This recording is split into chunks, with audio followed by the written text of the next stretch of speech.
मेरे बच्चों, कैसे हो आप सब। तो मैं आज आपसे, देखो मेरा नाम है नितिन और मैं आज आपसे जो है वो प्री बोर्ड्स के बारे में कुछ बातें करने वाला हूँ। क्योंकि आपके जो स्कूल में है, या तो वो प्री बोर्ड्स चल रहे हैं अगर आप ये वीडियो देख रहे हो, या आपके जो प्री बोर्ड्स हैं वो आने वाले हैं। और मुझे हर एक दूसरे तीसरे कमेंट में यही मतलब कि बच्चों के क्वेरीज आ रही हैं कि सर हमारे प्री बोर्ड्स आने वाले हैं, हमारा सिलेबस नहीं ख़त्म हुआ, हमें ये प्रॉब्लम आ रही है, हमें ये प्रॉब्लम आ रही है, जल्दी सिलेबस ख़त्म करवा दो। तो इस तरह के बहुत से क्वेश्चंस जो हैं वो मेरे पास आ रहे थे। तो मुझे लगा कि मुझे इन सब चीज़ों को लेके कुछ आपसे जो है थोड़ी बहुत जो है आपसे वो बात करनी चाहिए। जैसा कि आपने थंबनेल में देखा होगा कि वाई सो मच हाइप, इतना प्री बोर्ड्स को हाइप क्यों बनाया गया। ऑब्वियस सी बात है, प्री बोर्ड्स चल रहे हैं तो इसलिए यूट्यूब पर बहुत सी वीडियोस हैं जो प्री बोर्ड्स के बारे में आपको स्ट्रेटजी या प्लानिंग प्लॉटिंग बता रहे हैं। अच्छी बात है, बट मुझे ऐसा लगता है कि इसकी जो एक नाजायज ना हाइप बनी हुई है और उससे क्या हो रहा है कि बच्चों के मन में डर, पैनिक, बहुत कुछ क्रिएट हो रहा है। तो इसलिए मैंने यहाँ पर सबसे पहली बात वही की है कि pre boards are important but board से ज़्यादा नहीं। प्री बोर्ड्स इंपॉर्टेंट हैं बट वो बोर्ड से ज़्यादा नहीं है। और बच्चे क्या कर रहे हैं प्री बोर्ड्स की आड़ में, मतलब कि प्री बोर्ड्स हैं, हमारे प्री बोर्ड्स हैं, हमारे प्री बोर्ड्स हैं, तो वो बच्चे क्या कर रहे हैं, पैनिक कर रहे हैं, डर रहे हैं, प्री बोर्ड से डर रहे हैं कि हाँ हमारा ये टेस्ट अच्छा नहीं गया, या हमारे मार्क्स अच्छे नहीं हुए, या हमारे पेपर अच्छा नहीं हुआ, तो वो डिप्रेस फील कर रहे हैं। तो इसलिए मैं आपको बोल रहा हूँ कि कहीं हम प्री बोर्ड के चक्कर में हम अपना जो मेन टारगेट है उसको ना भूल जाएं। हमारा मेन टारगेट बोर्ड्स 2025 है और प्री बोर्ड के चक्कर में कहीं हम उससे डिस्ट्रैक्ट ना हो जाएं। तो इसलिए मुझे लगा कि मुझे ये वीडियो आपको, मुझे ये बातें जो हैं वो आपके साथ डिस्कस करनी चाहिए। तो इसमें मैं जो आपसे डिस्कस करने वाला हूं वो ये है कि take pre boards as self evaluation test. Pre boards को जो है वो अपना सेल्फ इवैल्यूएशन टेस्ट समझो। प्री बोर्ड्स की इतनी हाइप मत बनाओ, उसकी इतनी टेंशन मत बनाओ। सेल्फ इवैल्यूएशन टेस्ट का मतलब ये है बच्चे कि प्री बोर्ड, देखो स्कूल भी जो प्री बोर्ड लेता है वो नॉर्मली वो क्या करते हैं, वो पेपर को टफ डालने की कोशिश करते हैं। वो भी अपनी जगह सही है, क्योंकि अगर उन्होंने प्री बोर्ड्स जो हैं तो बहुत ईजी सेट कर लिया तो फिर आपको भी लगेगा कि और मेरे आपके जो मार्क्स हैं वो अच्छे आ गए तो आपको लगेगा कि यस हम इतनी सी मेहनत करके बोर्ड्स में नंबर ले सकते हैं, आप रिलैक्स हो जाओगे। वो भी नहीं हमें करना, बट इतनी टेंशन भी हमें नहीं लेनी कि इतना हम टेंशन ले लें कि अपने बोर्ड्स को भूल जाएं। इसलिए मैं आपको बोल रहा हूँ सेल्फ इवैल्यूएशन टेस्ट का मतलब ये है कि मैं, अब देखो बहुत से बच्चे जो नॉर्मली मेरे से क्वेश्चन पूछ रहे हैं कि सर प्री बोर्ड्स जो हैं मतलब उसमें हमारा सिलेबस कंप्लीट नहीं हुआ, हम तैयारी कैसे करेंगे, उससे पहले ये वीडियो डाल दो, मुझे तैयारी करनी है। तो मैं आपको यही कहूँगा, आपका पेपर जो है वो टोटल 80 मार्क्स का है। तो आपने क्या करना है, मान के चलो कि आप ठीक ठाक से बच्चे हो और आपके जो हैं वो 8 या 10 चैप्टर रेडी हैं। मान लो आपको 13 चैप्टर्स आपके टोटल, उसमें से आपके 10 चैप्टर्स रेडी हैं और उन 10 चैप्टर आप अच्छे से करके जाओ और उन 10 चैप्टर में से मान लो आपको 50 या 60 नंबर का पेपर प्री बोर्ड में आया। और आपको ये देखना है कि इन प्री बोर्ड्स में मेरे 80 में से नहीं, मेरे 50 या 60 मार्क्स में से जितनी मैं तैयारी करके गया था उसके अकॉर्डिंग मेरे मार्क्स कहाँ पर आ रहे हैं। क्या वो 30-40 की रेंज में आ रहे हैं, क्या वो 50-60 की रेंज में आ रहे हैं, तो फिर तो बहुत अच्छी बात है। अगर वो 30-40 की रेंज में आ रहे हैं तो थोड़ा सा हमें एफर्ट करने की नीड है। अगर उससे भी कम आ रहे हैं तो दैट मीन्स हमें बहुत एफर्ट करने की,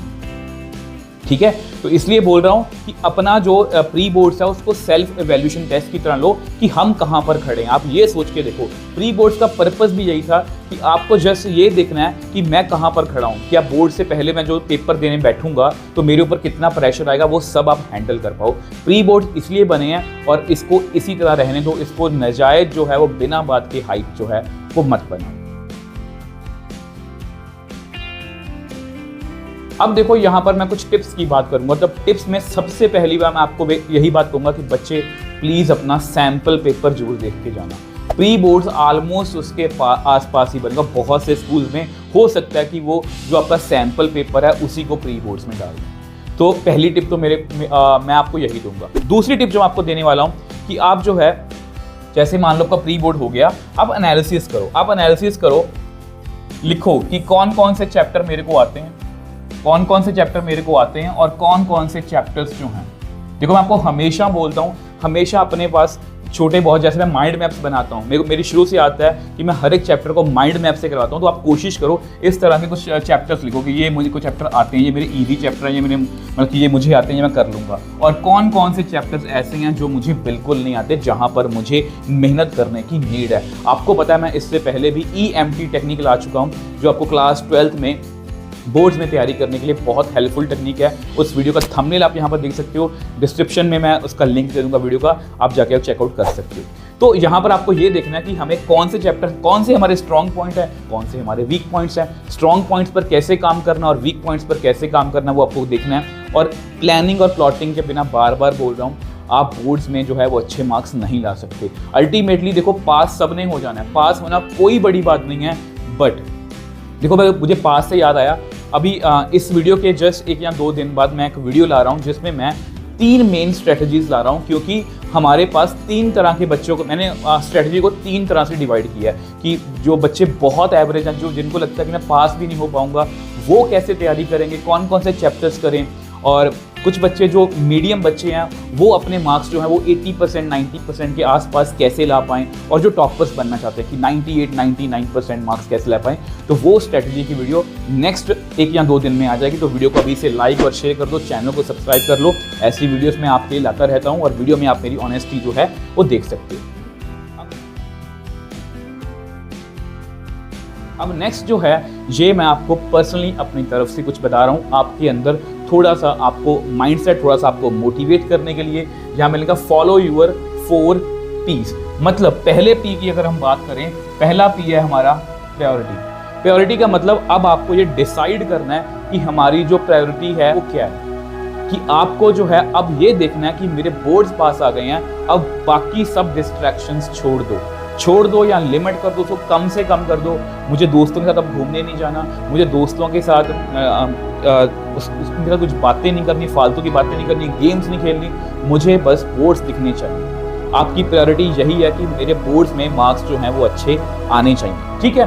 तो उसके बाद जो दूसरा है हमारा P, वो है प्लानिंग। जैसे आप प्रायोरिटी सेट करोगे कि यस मुझे बोर्ड्स में जो है, आप लिख के आपने जहाँ पर भी पढ़ते हो ना, वहाँ पर लिख लो कि मेरी प्रायोरिटी है कि हम बोर्ड्स में वैसे ये ना मैंने बहुत बार सुना भी है, करके भी देखा, जिसको मैनिफेस्टेशन बोलते हैं, कि आप ना जो भी चीज़ करना चाहते हो उसको अपने जहाँ पर बैठते हो, रोज बैठते हो, उसके सामने हो, वो आपके सामने होना चाहिए। वो आपको कभी भूलने नहीं देगा कि यस मुझे बोर्ड्स में अच्छे मार्क्स चाहिए। तो उसके अकॉर्डिंग अपनी प्लानिंग करो। जैसा कि मैंने लास्ट पेज पे मैंने आपको बताया कि अपने वीक पॉइंट्स लिखो, अपने स्ट्रॉन्ग पॉइंट्स लिखो।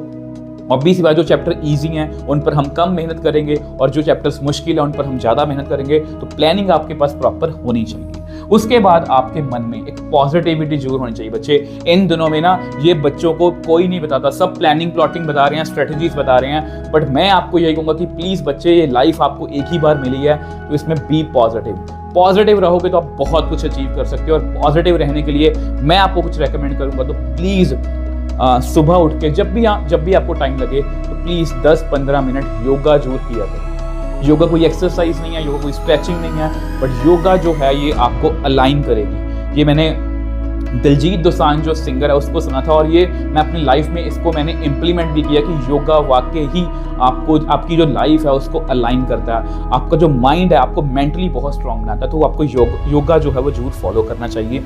लास्ट P है आपका जी, पेशेंस। अब इन दिनों में बच्चों के मन में ये भी बहुत दिक्कत है कि बच्चे ना अब हरी में हैं। ऑब्वियसली बात है, डेट शीट डिसाइड होते ही कि 15 Feb से आपके पेपर स्टार्ट हैं, मेरा ये रह गया, मेरा वो रह गया, वो करना है, यहाँ से करूँ, वहाँ से करूँ, ऐसा बहुत कुछ है। तो मैं आपको यही कहूँगा कि बी पेशेंट, सिंपल चीज़ें करने की कोशिश करो, बहुत ज़्यादा चीज़ों को करने की कोशिश मत करो। जितना आप कभी भी किसी टॉपर का सुन लेना, उसने सिंपल चीज़ें फॉलो की होती हैं कि सिंपल सी चीज़ें करके वो जो है वो टॉप पे। सिंपल प्लस कंसिस्टेंट, यही मेन मूल मंत्र है अगर आप बोर्ड्स में टॉप करना चाहते हो। तो मुझे बस यही कुछ पॉजिटिव बातें आपसे शेयर करनी थी। बच्चे पॉजिटिव रहो अपनी लाइफ में अपने गोल्स को सामने रखो कि मुझे कहाँ पर पहुँचना है, और हमेशा मन में पॉजिटिविटी रखो। अगर हमेशा हर बार जीत नहीं पाए तो हम, अगर जीतेंगे नहीं, मतलब अगर आप हार भी गए तो भी हमें कुछ ना कुछ सीखने को जरूर मिलेगा लाइफ, क्योंकि इस तरह ही गिरते हम टॉप पर पहुंच जाएंगे। बट अगर हम हार मान के बैठ जाएंगे फिर हमसे कुछ नहीं हो पाएगा। तो मिलते हैं नेक्स्ट वीडियो में। Bye bye toppers.